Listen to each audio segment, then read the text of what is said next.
안녕하세요. 사운드캣 본냥이입니다. 앞으로 유용한 소식을 전하고자 새롭게 탄생한 본냥이 인사드립니다. 오늘은 고질적으로 고민하게 만드는 주제인 오디오 인터페이스 또는 USB 마이크, USB 헤드셋, USB DAC의 노이즈와 끊김 현상에 대한 해결 방법을 알아보겠습니다. 구글의 오디오 인터페이스 노이즈라고 검색만 하여도 무수한 숫자의 질문글이 올라오는 것처럼 오디오 인터페이스의 이상 증상 중 가장 대표적인 것은 입출력 신호의 노이즈가 발생하거나 끊기는 것입니다. 증상이 심하지 않다면 조금 신경 쓰이는 정도라 그냥 무시하시고 사용하시는 분들도 간혹 있으시겠지만 오디오 인터페이스를 사용하여 음악 작업을 하시거나 인터넷 방송을 진행하시는 유저분들에게는 엄청난 스트레스로 다가오는 문제입니다. 특히 중요한 녹음을 하고 있다거나 실시간 방송을 하고 있는데 소리가 끊어진다면 상상만 해도 골치가 아픕니다. 안정된 드라이버를 자랑하는 오디오 인터페이스도 간혹 이러한 문제가 일어나 문제 해결을 위해 AS 센터를 방문하시는 분들도 계십니다만 언제 그랬냐는 듯이 소리가 나오지 않는 경우가 많습니다. 노이즈는 전원 환경이 그렇다 치더라도 끊기는 현상은 당연히 오디오 인터페이스의 문제라 생각하시는 분이 많으실 텐데 많이 당황해 하시면서도 그러면 어떻게 해야 하나, 뭘 점검해야 하냐고 물어보시는 분들이 많아 오늘 글을 작성했습니다. 오디오 인터페이스의 노이즈, 소리 끊김 증상은 다양한 원인에 의해 발생하지만 대표적인 원인은 다음과 같습니다. 1. 과도한 입출력 게인 설정. 2. 샘플 레이트 설정 불일치. 3. 입출력 오디오 단자, 케이블 결선 불량. 4. USB 케이블 또는 단자의 불량, USB 허브 사용. 5. 공급 전력 부족. 6. DPC 레이턴시 발생. 7. 제품 고장. 지금 노이즈, 끊김 현상으로 고통받고 계신 오디오 인터페이스 유저분이라면 영상을 끝까지 시청하시면 대부분은 문제를 해결하실 수 있을 것이라 생각됩니다. 1. 과도한 입출력 게인 설정. 예로부터 과유불급이라는 말이 있습니다. 이 사자성어는 우리의 일상생활뿐 아니라 오디오 인터페이스에서도 동일하게 적용됩니다. 너무 과도하게 입출력 값을 조정하게 되면 음의 왜곡과 노이즈가 발생해 결과물이 더 나빠지게 됩니다. 여기서 음의 왜곡은 클리핑, 노이즈는 히스 노이즈라고 말합니다. 클리핑이 발생하는 원인은 처리할 수 있는 최대 신호의 값을 초과하였기 때문입니다. 오디오 인터페이스를 사용하시는 분이시라면 위와 같이 생긴 미터를 한 번쯤은 보셨을 텐데 이 게이지는 레벨 미터라고 합니다.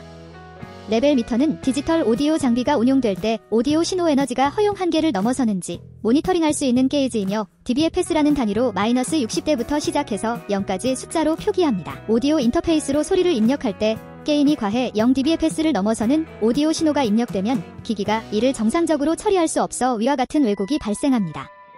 이것을 바로 클리핑 현상 일명, 음이 깨진다고 표현하는 현상이 발생하게 됩니다. 물론 이 현상을 역이용하여 오버드라이브와 같은 이펙터가 발명되고 일렉 기타의 필수적인 이펙터가 되었다고는 하지만 지금 우리의 목적은 맑고 깨끗한 소리를 오디오 인터페이스를 통해 입출력받는 것이 목적이므로 항상 레벨 미터를 확인하며 신호의 크기가 0dBFS를 초과하지 않도록 세팅하여야 합니다. 포커스라이트 스칼렛 제품은 가장 엔트리 모델인 솔로 제품일지라도 입력 게인 노브의 LED로 대략적인 레벨 미터 값을 표기하여 올바른 게인 조절을 유도합니다. 2i2 4세대 모델부터는 입력되는 신호 크기에 맞춰 자동적으로 게인을 설정해주는 오토 게인 기능과 과도한 신호가 입력될 때 자동으로 게인을 감소시켜 클리핑을 방지해주는 세이프 기능이 추가되어 안정적인 오디오 신호 입력에 많은 도움을 주고 있습니다. 다음으로 히스 노이즈입니다. 히스 노이즈는 화이트 노이즈와 유사한 소리로 증폭 회로의 저항과 같은 부품을 통해 흐르는 전류로 인해 발생합니다. 따라서 증폭량이 높을수록 더 크게 발생하며 히스 노이즈를 줄이는 방법은 DAW 등에서 플러그인으로 노이즈 게이트를 사용하는 방법도 있지만 근본적으로는 게인의 증폭량을 줄이는 방법이 더 좋습니다. 입력 신호의 증폭이 더욱 필요한 상황이라면 맥시마이저, 리미터 등의 플러그인을 사용하여 0dBFS를 초과하지 않고 신호를 증폭하실 수 있습니다. 위 두 플러그인들은 컴프레서와 유사한 구조로 작동해 증폭된 음을 목표 설정값을 넘지 않도록 압축하여주는 플러그인으로 대부분 DAW에 기본 포함되어 있거나 아니면 쉽게 구할 수 있습니다. 쉽게 말씀드려 이러한 플러그인들은 밥그릇에 밥을 담을 때 주걱으로 꾹꾹 눌러 한 그릇 가득 담는 듯한 느낌으로 만들어줍니다. 0dBFS가 넘지 않도록 입력되는 신호가 너무 작아 사용하기 힘들 경우 플러그인을 사용하여 신호를 증폭한다면 큰 효과를 보실 수 있습니다. 2. 샘플 레이트 설정 불일치. 샘플링 레이트가 일치하지 않는다면 소리가 뚝뚝 끊어지면서 들리거나 일부는 오디오 렌더러 오류를 냅니다. 또는 피치가 올라가거나 내려갈 수도 있습니다. 보통 오디오 인터페이스마다 다르기는 하지만 일부 오디오 인터페이스는 오디오 인터페이스 제어 패널에서 주파수를 조절하여주면 다른 주파수가 윈도우상에서 아예 안 보이거나 하지만 그렇지 않은 제품도 있으므로 작업 주파수를 변경한 경우 가능한 PC를 재부팅해주는 것이 좋으며 소리가 이상하게 나오면 1. 오디오 인터페이스 제어판 2. 윈도우 제어판 내 소리에서 재생과 녹음 장치 속성에서 주파수 3. 사용하시는 DAW의 주파수 3개가 일치하는지 살펴보실 필요가 있습니다. 샘플 레이트는 디지털 오디오 장비가 아날로그 신호를 디지털 신호로 변환할 때 오디오 파형의 샘플링 간격을 표기하는 값입니다. 예를 들어 CD에서 사용되는 444.1kHz는 아날로그 파형을 1초에 44,100번 샘플링하여 디지털 신호로 변환하는 의미입니다. 나이퀴스트 이론에 따르면 샘플 레이트가 기록하려는 주파수의 2배가 되면 오류 없이 변환이 가능합니다. 이는 샘플 레이트가 증가할수록 올바르게 변환할 수 있는 주파수의 범위가 넓어져 왜곡 없는 좋은 음질을 기록할 수 있기 때문에 192kHz와 같은 높은 샘플 레이트로 오디오 장비를 운용하기도 합니다. 샘플 레이트는 오디오 신호의 데이터 변환에 매우 핵심적인 기준입니다. 장비, 프로그램 간 샘플 레이트가 서로 일치하지 않는다면 오디오 장비에게 웃으면서, 울어, 걸으면서, 뛰어와 같은 애매모호한 명령을 내리는 꼴이 되기 때문에 사용 전 샘플 레이트가 서로 다르게 설정되어 있지 않은지 확인해 주어야 합니다. 3. 입출력 오디오 단자, 케이블 결선 불량 입출력 오디오 단자의 불량도 의외로 노이즈 및 소리 끊김의 원인이 되기도 합니다. 특히 헤드폰 출력을 6.35mm 단자에서 3.5mm 단자로 변환해주는 일명 총알 잭이 가장 많은 원인을 차지합니다. 총알 잭이 고장나 헤드폰 접촉 불량으로 문제가 발생할 수 있으며 사극으로 된 헤드폰을 사용하시는 경우 총알 잭이 사극 단자의 호환 문제로 인한 출력 이상이 대표적으로 발생하는 문제입니다. 이러한 문제에 대해서는 전에 사운드캣 공식 블로그에서 포스팅한 글에서 아주 자세하게 다루고 있어 댓글에 달린 링크를 통해서 확인하시길 바랍니다. 또 좋지 않은 케이블을 사용하시는 것도 문제의 원인이 됩니다.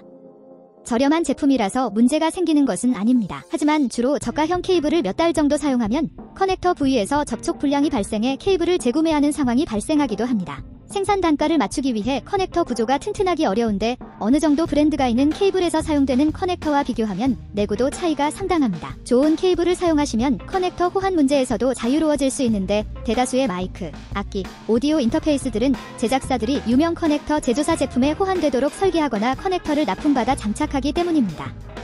특히 가격이 싸다고 해서 케이블을 중국 알리바바 등에서도 말도 안 되는 가격으로 구입하셔서 좋다고 하시는 분들이 있는데 괜찮으면 다행이지만 말도 안 되는 일을 겪으시는 분들이 많습니다. 요즘 DAC에서 많이 사용하는 4.4mm 규격의 경우를 보면 같은 사이즈의 커넥터면 아무 문제 없을 것 같지만 위 4.4mm 단자의 사진처럼 6.35mm나 XLR 단자도 위와 같이 커넥터의 형상이 미세하게 다른 부분이 존재하여 너무 헐겁거나 꽉 끼어 입출력 신호까지 문제를 일으키는 경우도 발생합니다. 특히 XLR 케이블 같은 경우는 너무 뻑뻑하게 제작되어 케이블을 힘주어 뽑다 보면 고가의 콘덴서, 마이크 내장이 쑥 뽑혀 나오는 경우도 발생합니다. 이에 사운드캣에서는 유명 커넥터를 사용하여 케이블이 내구도 및 호환성 테스트를 하여 스트레스가 적고 오히려 장기적으로 본다면 비용이 적게 소모될 수 있도록 합리적인 가격에 케이블을 판매하고 있습니다.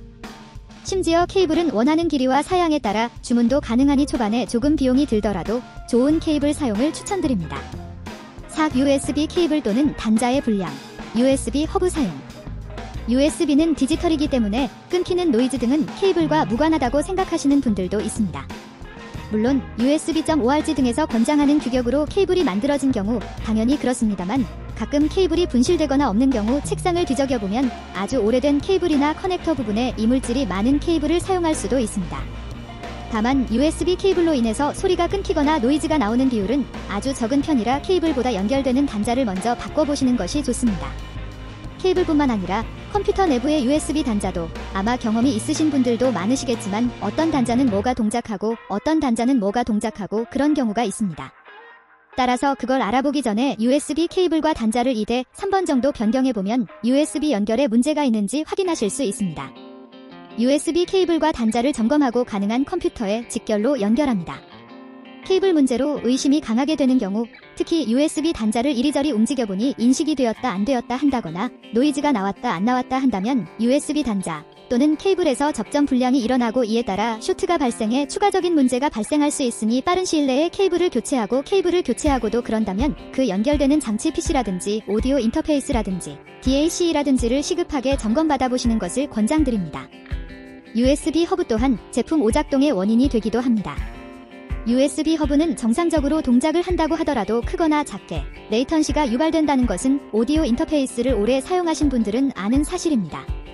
실내로 사운드캣 테크센터 테스트실에 있던 RME UFX2 입력 신호가 왜곡되는 문제가 있어 엔지니어들이 원인을 파악한 결과 아이맥에 연결된 USB 허브가 원인이었던 것을 발견한 케이스가 있습니다. 가능한 오디오 인터페이스는 작동 안정성을 위해 컴퓨터에 직결 연결하시고 불가피하게 허브를 사용해야 되는 경우 추가 전원을 연결할 수 있는 검증된 듀전원 허브를 사용하시는 게 좋습니다. 몇 년 전 유튜브에도 가짜 USB 허브 등으로 크게 논란이 되었던 경우도 있는데 USB 2.0인데 3.0이라고 사기를 쳐서 파는 제품도 있고 내부를 뜯어보면 조악하기 그지없는 제품도 있습니다. 저도 USB 허브 때문에 기기를 날려먹은 적도 있어서 꼭 말씀드리지만 USB 허브는 가격이 그렇게 나가는 제품이 아닌데 몇천원 아끼려다가 큰 피해를 보는 경우가 많습니다. 특히 고가의 오디오 인터페이스 사용 시는 컴퓨터에 직결하시고 허브에는 다른 저렴한 장치를 연결하시기 바랍니다. 5. 공급 전력 부족. 원활한 전력 공급을 위해 USB 3.0 단자와 케이블을 사용하시는 것이 좋습니다. 오디오 인터페이스가 발전함에 따라 데이터 전송과 전력 공급을 USB 케이블 하나로 해결한 USB 버스파워 제품이 탄생하였습니다. 추가로 전원 어댑터를 사용하지 않아도 되는 굉장히 편리한 방식이지만 구동 요구 전력 이상을 공급할 수 있는 USB 단자에 연결해 주어야 원활히 구동하실 수 있습니다. 2i2는 구동 요구 전력이 900mAh로 표기되어 있고 4i4는 1.5A로 표기되어 있습니다. USB 사양별 출력 전력표에 따르면 스칼렛 2i2는 최소 USB 3.0 및 3.1, 스칼렛 4i4는 USB BC 1.2 이상의 USB 단자에 연결해야만 구동 요구 전력을 충족할 수 있으니 버스 파워로 설계되어 있는 오디오 인터페이스를 사용하시는 경우 USB 단자를 꼭 확인 후 연결해 주셔야 정상적으로 구동할 수 있습니다. 스칼렛 4세대 제품은 요구 사양에 미달되는 USB 단자에 제품이 연결되어 구동 전력이 부족하면 전면 패널의 USB 아이콘이 깜빡입니다. 이 경우 USB 전력을 추가적으로 공급할 수 있는 단자가 별도로 마련되어 있어 전력 부족 상황에 유연하게 대처 가능합니다. 케이블이 짧아서 긴 케이블을 사용하시고자 할 때 어떤 케이블을 사용해야 하냐고 묻는 분들도 있는데 케이블은 USB-C 고속 충전 케이블 정도를 사용하시면 됩니다. 6. DPC 레이턴시 발생. DPC 레이턴시가 오디오 인터페이스 입출력에 영향을 줄 수 있습니다. DPC는 윈도우가 동일한 시스템에서 동시에 시행되는 프로세스 드라이버의 우선순위를 할당하기 위해 사용하는 작업입니다. 오디오 스트리밍과 무관한 프로세스가 실제보다 더 오랜 시간 처리되고 있으면 적절한 타이밍에 신호가 송수신되지 못하여 팝, 클릭 노이즈가 발생하거나 오디오가 끊기고 심하면 장치 연결이 끊어질 수도 있습니다. DPC 레이턴시 발생은 윈도우 프로세스와 드라이버가 최적화되지 않아 발생하는 경우가 일반적으로 원인이 되는 프로세스 또는 드라이버를 찾아내어 해결하는 과정이 필요합니다. 레이턴시 몬이라는 프로그램을 사용하여 DPC 레이턴시의 발생 여부와 원인 프로세스를 확인해야 합니다. 본문 내 링크 남겨두겠습니다. 레이턴시 몬에서 DPC 레이턴시 분석을 실행하고 오디오 인터페이스를 통해 오디오를 재생하여 레이턴시를 분석하실 수 있습니다. DPC 레이턴시에 문제가 있는 경우 아래의 그림과 같이 빨간색으로 게이지가 올라가며 문제를 발생시킬 가능성이 있는 프로세스 드라이버가 표기됩니다. 사실 이런 복잡한 프로그램을 구동하기 전에 대부분은 윈도우 업데이트로 문제를 해결할 수 있습니다. 우리가 사용하는 윈도우는 맥 OS와 달리 수만 가지 조합이 있을 수 있으며 그에 따라서 문제가 수시로 보고되고 또 수시로 업데이트가 이루어집니다. 컴퓨터 음악을 하다 보면 맥북이나 아이맥을 사용하라는 말이 많은데 사실 대부분은 크랙 소프트웨어를 사용할 수 없어 정품 판매가 용이하고 호환성이 좀 부족한 제품을 팔려고 하는 업자일 수도 있지만 순수하게 여러가지 호환성 문제를 겪으신 분들의 조언일 수도 있습니다. 몇몇 프로세스 드라이버의 업데이트는 윈도우 업데이트를 통해 제공되는 경우가 많습니다. DPC 문제가 발생할 경우 먼저 윈도우 버전이 최신 버전인지 확인하시고 최신 버전이 아니라면 윈도우 업데이트를 진행하시는 것을 권장드립니다. 또한 윈도우 업데이트 중 고급 옵션에서 선택적 업데이트 등의 경우는 자동으로 업데이트가 되지 않는데 대부분 주변 기기 제조업체에서 제공하는 드라이버들이므로 설치해주는 것이 좋습니다. 윈도우가 최신 버전으로 업데이트되었음에도 DPC 레이턴시가 지속된다면 문제를 일으키는 장치를 예상하고 찾아내어야 합니다. 주로 경험적으로 아래와 같은 장치들이 문제를 유발합니다. 네트워크 좌이파이 어댑터, 카드 리더기, 사용하지 않는 다른 사운드 장치, 블루투스 어댑터, 초고해상도 모드의 그래픽 카드. 일반적으로 위의 장치들이 DPC 레이턴시를 유발하는 원인이 될 수 있습니다. 이 장치들 중 실제로 DPC 레이턴시를 발생시키는 장치가 무엇인지 확인하려면 장치 관리자에서 장치를 하나씩 비활성화해보면서 원인이 되는 장치를 찾아내어 수정해야 합니다. 7. 제품 고장. 정말 다 해봤는데도 안 된다면 오디오 인터페이스를 포함하여 드물지만 컴퓨터 내부의 전자부품, 칩셋 고장으로 노이즈가 발생하고 사운드가 끊기는지 점검해야 합니다. 위에 한 번부터 6번까지의 방법으로도 해결이 되지 않는다면 더 이상 확인이 불가능한 상황이므로 제품 고장도 의심해 볼 수도 있습니다. 가장 좋은 방법은 주변에 다른 PC가 있다면 거기에 연결해 보는 것입니다. 주변에 다른 PC가 없다면 PC방에 가서 연결해 보는 것도 좋습니다. 돈이 들어가지만 문제가 없는데 센터에 방문하거나 하는 교통비, 택배비를 줄일 수 있죠. 대부분의 오디오 인터페이스는 구입일로 1에서 3년간 무상 보증을 적용해 드리고 있습니다. 만약 불량이 의심되면 오디오 인터페이스나 DAC 제조사 등의 고객 등록을 완료하거나 구매할 때 영수증 등도 챙겨두시는 것이 좋습니다. 안타깝게도 중고로 구입하시는 경우는 시리얼 넘버로 조회됩니다. 이상으로 오디오 인터페이스의 노이즈 혹은 끊김 증상 해결을 위한 구체적인 방법을 알아보았습니다. 관련된 많은 자료가 있고 당사에서도 여러 번 올려드린 적이 있지만 다시 한번 이 영상으로 문제가 해결될 수 있기를 바랍니다. 만약 이렇게 해도 문제가 해결되지 않으면 주저없이 당사 테크센터 홈페이지로 연락을 주시거나 댓글 남겨주시면 도움드리겠습니다. 지금까지 사운드캣 본냥이였고요. 재미있고 유익하게 시청하셨다면 구독, 좋아요, 댓글, 알람 설정 부탁드립니다.